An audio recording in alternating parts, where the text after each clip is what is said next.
그래서 열처리 부분을 좀 보도록 하죠. 이 편의 열처리. 일단 이제 열처리라고 하는 표현은 재료를 가열시켰다가 냉각시키는 방법으로 기계적 성질을 개선시키는 방법을 열처리라고 표현을 하고 있습니다. 앞서서 이제 기계 제작법이라고 하는 과목을 수강했던 분들은 기계 제작법에서 열처리 파트를 정리를 했을 겁니다. 그 내용과 뭐 대동소이한 이런 내용이기 때문에 기계 제작법에서 정리를 하고 공부를 했던 분들은 굳이 이 열처리 파트를 또 공부할 필요는 없겠죠. 그냥 패스해서 넘어가도 상관은 없을 겁니다. 자, 이런 이제 열처리 방법에는 크게 봐서 이제 세 가지 방법으로 분류를 하고 있습니다.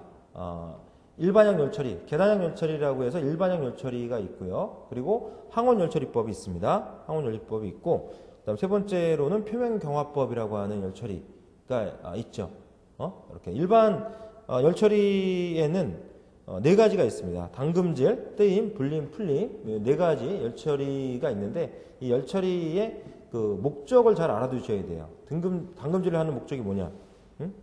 뜨임, 불림, 풀림의 목적이 뭔지를 알아두셔야 되겠고, 항원 열처리 부분에서는 항원이라고 하는 표현은 온도가 일정하다 이런 표현이 되겠죠. 온도가 일정한 상태에서의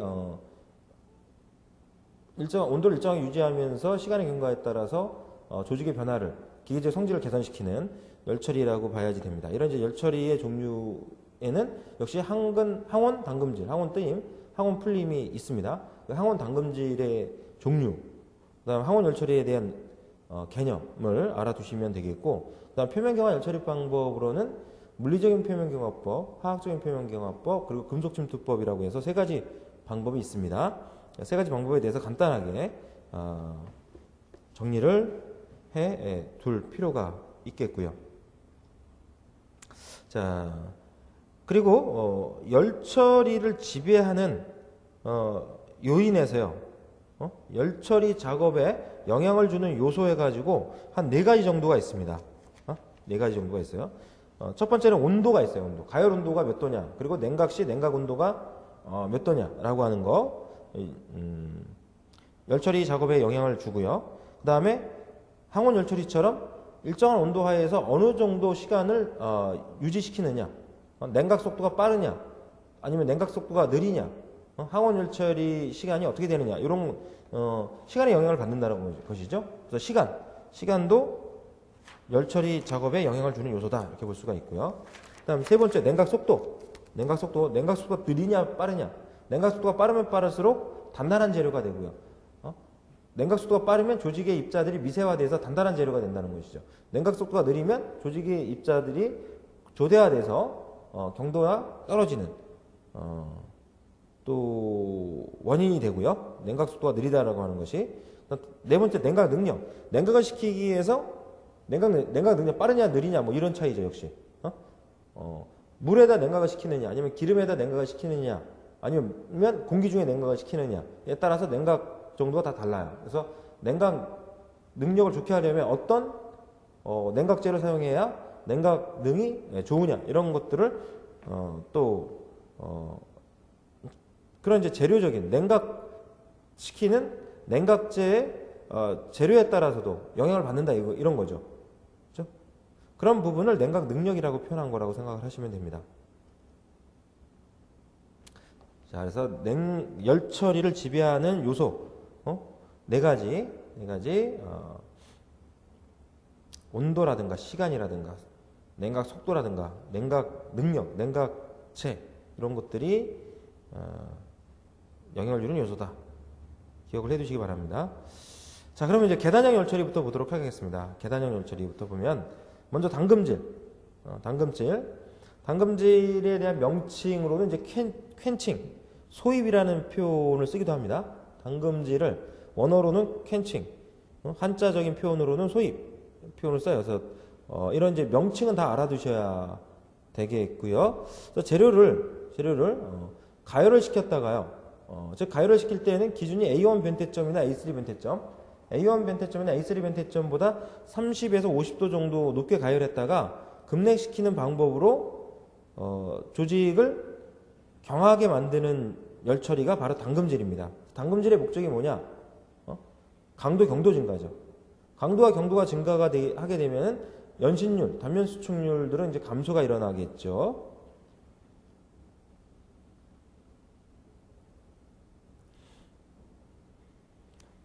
자, 일단 이제 냉각을 시킬 때 A3 변태점이나 A1 변태점보다 30에서 50도씨 정도 높게 가열했다가 냉각을 시킬 때 가열로에서 냉각을 시키느냐, 아니면 공기 중에서 냉각을 시키느냐, 기름에서 냉각시키느냐, 물에서 냉각시키느냐. 물보다 더 냉각 속도가 빠른 게 소금물입니다. 소금물. 염욕이라고도 표현하죠. 염욕. 소금물에 냉각시키느냐에 따라서 냉각 속도가 달라지는데, 냉각 속도가 빠르면 바로 경하다 이거죠. 경한 조직을 갖게 된다라고 하는 거 알아두셔야 되겠고요. 보통 물보다 냉각 속도가 빠른 게 NaOH용액, 수산화나트륨, 그리고 NaCl, 염화나트륨 이 보통 그 물보다는 빨라요. NaCl이면 소금물이죠. 염화나트륨, 소금이 될 거고요. 소금물보다 좀 냉각속도가 더 빠른 게 NaOH용액, 수산화나트륨이 됩니다. 그래서 그런 이제 냉각제의 냉각 능력 표현을 알아두셔야 되겠고요.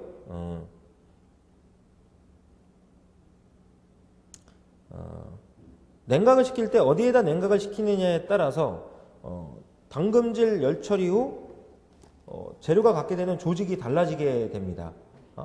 표 5-1을 보게 되면요, 냉각 방법에 따른 강해 조직에서 노중 냉각, 노냉이라고 표현합니다. 가열로 속에서 그대로 냉각을 시키는 경우에는 조직이 폴라이트 조직입니다. 그리고 공기 중에서 냉각을 시키게 되면 소르바이트 조직을 갖게 되고, 기름 속에서 냉각을 시키면은 트루스타이트 조직을 갖습니다. 물 속에 냉각을 시키면 가장 냉각 속도가 빠르면 빠르게 냉각을 시키려면 물에다 냉각을 시켜야 되겠죠. 마텐자이트 조직이 되겠고요. 그래서 당금질이라고 하는 열처리를 했을 때 목적으로 하는 조직이다라고 하면 마텐자이트 조직입니다. 마텐자이트 조직이 가장 경한 조직이고요. 그 다음에 트루스타이트, 소르바이트, 폴라이트 조직이다라고 생각하면 됩니다. 그래서 트루스타이트 조직은 소르바이트와 마텐자이트 조직의 중간 정도, 그리고 소르바이트 조직은 폴라이트와 트루스타이트 조직의 중간 정도 조직이라고 보면 되겠고, 이런 이제 그 조직들을 금냉 조직이라는 표현을 써요. 금냉 조직. 탄소 강의 표준 조직이 있죠. 2장에서 정리를 했었습니다. 탄소 강의 표준 조직이다라고 하면은 페라이트 조직, 그리고 폴라이트 조직, 시멘타이트 조직이 있고, 오스나이트 조직이 있죠. 그리고 시멘타이트 말씀드렸고, 레데브라이트 조직, 이렇게 5가지가 있어. 여기서 레데브라이트 조직하고 폴라이트 조직은 이건 기계적인 혼합물이라고 표현하죠. 기계적 혼합물의 조직이다. 폴라이트는 페라이트와 시멘타이트의 혼합 조직이고, 레데브라이트 조직은 오스트나이트 조직하고 시멘타이트 조직의 혼합 조직 형태가 되죠. 이런 조직들은 선행 조직이라고 표현한다 그랬어요. 선행 조직.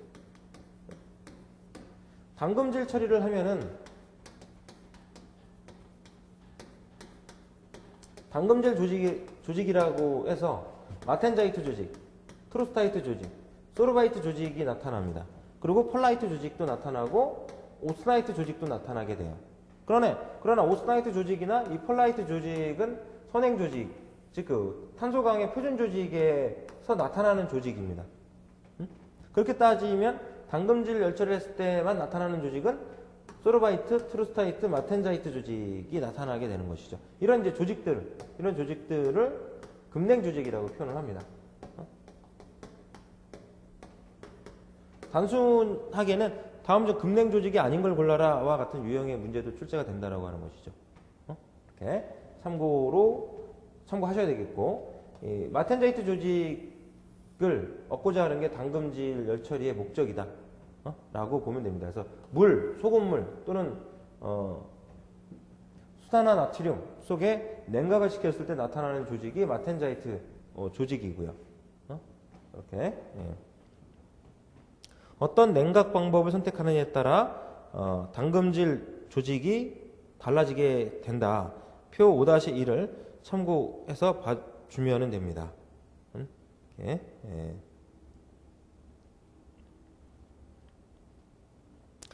오스나이트 조직